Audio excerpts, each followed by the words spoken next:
After Donald Trump's victory in the U.S. presidential election, the administration of current President Joe Biden focused on helping Ukraine. This includes returning nuclear weapons to Ukraine, according to the New York Times. As reported, the United States is currently aiming to maximize aid to Ukraine. In particular, there has even been a proposal to return nuclear weapons to Ukraine. President Joe Biden has already authorized Ukraine to use ATACMS missiles for strikes on Russian territory. Additionally, it was confirmed that Ukraine will receive US-made anti-personnel mines. The Biden administration seeks to provide Ukraine with as much assistance as possible before Trump takes office. This includes $7 billion in weapons and ammunition from Pentagon stockpiles and an additional $2.1 billion for procuring new weapons from U.S. defense contractors. The Pentagon said that the ban on the deployment of U.S. military contractors in Ukraine to help the Ukrainian armed forces maintain and repair the weapon systems provided had been lifted. This refers to both the repair of F-16 fighters and Patriot air defense systems. These specialists will operate far from the front lines and won't participate in combat. Contracts with these contractors are planned to be signed before Biden leaves office. According to media reports, some U.S. officials have suggested that Biden might return nuclear weapons to Ukraine that were taken from it after the collapse of the Soviet Union. That would be an instant and enormous deterrent, but such a step would be complicated and have serious implications. The New York Times reports some officials believe that even with additional aid, it will be difficult for Ukraine to regain the territory seized by Russia, the New York Times reports. Other experts point out that the acceleration of Ukraine's arming in the final months of the Biden administration could help Ukraine enforce a ceasefire or truce if a settlement is reached. Andriy Zagorodnyuk, former Minister of Defense of Ukraine, said in an interview that for a successful ceasefire, Ukraine and its allies must change the momentum on the front line to create conditions for negotiations. Ukraine should also have sufficient firepower in reserve to deter any violations of the ceasefire, the article says. For example, an arsenal of long-range weapons to inflict immediate damage if Russia resumes hostilities. The Ukrainian army has withstood more than 2.5 years against a larger, more powerful enemy. Zarodnyuk reminded. Another important factor is an invitation to join NATO. But this was not achieved under Biden. The New York Times writes that an invitation is unlikely during Trump's presidency.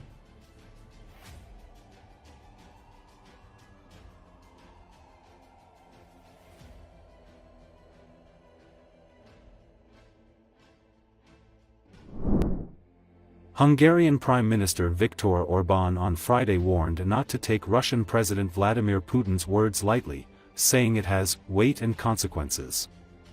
In comments to state radio, Orbán spoke of Russia's response to Kiev's use of US and British longer-range missiles capable of striking deeper into Russian territory. The weapons, which are extremely complex, would require American personnel to help operate them, according to the Hungarian leader. It is not surprising to me that the Russians reacted suddenly and forcefully, he said. Russia in response fired a new intermediate-range ballistic missile on Thursday. In a video address, Putin said the weapon would be powerless against U.S. air defense systems and flies at 10 times the speed of sound. It means that we have to be careful with a country like Russia, which is different from us, said Orbán. It basically places itself in the world and builds its policy on military strength. Hungary's government under Orbán has been the most hostile in the EU to Ukraine's ambitions to join the 27-nation bloc, and eventually the NATO military alliance. Orbán, the Kremlin's closest EU partner, has consistently opposed aid for Ukraine and threatened to block sanctions against Moscow for its war. A nukleáris doktrínáját és hiperszonikus rakétákat is kilőtt Ukrajnára. Azt viszont talán kevesebben tudják, hogy ezek az eszközök, amelyeket most az ukránoknak engedélyeztek az amerikaiak, amelyek a használatát engedélyezték, ezek rendkívül bonyolult eszközök, tehát ezek a világ legkifinomultabb technológiai tudását és minőségét képviselik. Ezeket az eszközöket a rendelkezésünkre álló hírek szerint az ukránok nem képesek célra vezetni. Ezek olyan rakéták, amelyeket kilőnek, és utána egy elektronikus rendszeren keresztül ezeket célra vezetik. Amihez a világ legfejlettebb technológiájára hírközlési, távközlési műholdas képességére is szükség van. Erős az a föltételezés, szerintem meg is állja a helyét, hogy ezeket a rakétákat nem lehet amerikai személyzet közreműködése nélkül célba juttatni. Ezért is van az, hogy az oroszok számomra nem meglepő módon hirtelen és erőteljesen reagáltak. És hogyha nem is lesz NATO tag, tehát ott, ha az elnök mond valamit, az nem fecsegés, tehát annak van súlya meg következménye. Ugye ekkor állították azt a doktrinát. Tehát én csak azt akarom mondani, hogy amikor az oroszok ők módosítják az atom nukleáris erejük bevetésére vonatkozó szabályokat, amit doktrinának neveznek, akkor az nem egy kommunikációs fogás, az nem egy trükk, azt módosították, és annak lesznek következményei. Pontosan tudja, hogy az éjszaka az mindig Tehát észnél kell lenni, tehát amikor egy olyan országgal, mint Oroszország, amely más, mint mi vagyunk, és alapvetően a katonai erőre építi a politikáját, egyáltalán a világban elfoglalt helyét, a jövőről alkotott elképzeléseiben kulcs szerepe van annak, hogy ők a világ egyik legerősebb hadserege, amely a legmodernebb és legtömegpusztítóbb fegyverek fölött rendelkezik. Amikor ők mondanak valamit ebben az ügyben, azt úgy kell venni, ahogy mondják. És a jövő évi gazdasági célokról is kérdeztem Orbán Viktor miniszterelnök. Moscow sent the US a warning 30 minutes ahead of the launch of a new intermediate-range ballistic missile on Ukraine, the Kremlin spokesman said on Friday. This missile is not intercontinental, rather it is an intermediate-range missile, so the Russian Federation doesn't have an obligation to issue a notification about the launch, Dmitry Peskov told reporters during his daily conference call. But there is the Russian National Center for Reducing Nuclear Danger, which operates in automatic mode and maintains constant communication with the same system in the United States.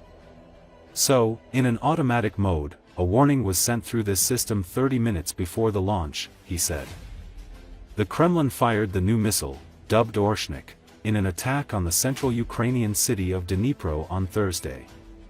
It was fired in response to Kiev's use this week of American and British missiles capable of striking deeper into Russia, President Vladimir Putin said in a televised address. Putin warned that U.S. air defense systems would be powerless to stop the new missile, which he said flies at 10 times the speed of sound. He also said Russia would issue advance warnings if it launches more strikes with the Orshnik against Ukraine to allow civilians to evacuate to safety, something Moscow hasn't done before previous aerial attacks. Also on Friday, Peskov blamed the current U.S. administration for escalating the conflict in Ukraine and said that there has been no contacts between Moscow and Washington regarding the missile launch. Yesterday's statement was very, very comprehensive, understandable, and logical. And therefore we have no doubt that the current administration in Washington had the opportunity to familiarize themselves with this statement and understand it, he said, referring to Putin's address. The reckless actions and decisions of Western countries won't remain unanswered by Russia, Peskov added. Asked to comment on Thursday's decision by the International Criminal Court to issue arrest warrants for Israeli Prime Minister Benjamin Netanyahu, former Israeli Defense Minister Yoav Gallant and a Hamas commander, Peskov said that it would be unlikely to help anything regarding conflict resolution in the Middle East. He called the matter null and void for Russia. Эта ракета, она не является межконтинентальной. Соответственно, это ракета средней дальности. Поэтому Российская Федерация не имеет обязательства делать нотификацию насчет этого пуска.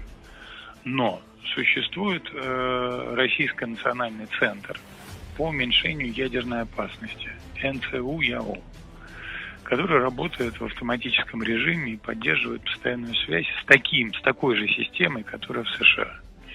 И вот в явочном автоматическом режиме по этой системе было отправлено предупреждение за 30 минут до пуска. Но мы видим, что уходящая администрация предпочитает идти дальше по пути эскалации и делает это, достаточно безрассудная эскалация. Что касается открытости к диалогу, то даже во вчерашнем заявлении президент акцентировал его готовность к любым контактам.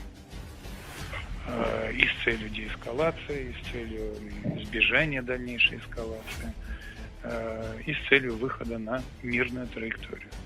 Каких-либо контактов с действующей администрацией не было. Но, с другой стороны, вчерашнее заявление было весьма и весьма исчерпывающим, понятным, логичным, и поэтому мы не сомневаемся, что в действующей администрации в Вашингтоне имели возможность ознакомиться с этим заявлением и понять его. Ну, главный месседж – это то, что безрассудные решения и действия западных стран, которые производят ракеты, поставляют их на Украину и впоследствии принимают участие в проведении ударов по российской территории, не могут остаться без реакции российской стороны. Возможности российская сторона четко продемонстрировала, и контуры дальнейших ответных действий в случае, если наши озабоченности не будут приняты во внимание, вполне тоже однозначно очерчены. Действия МУС вряд ли чему-то помогают. Это первое. А второе, не видим смысла каким-то образом это комментировать, потому что для нас эти решения ничтожны.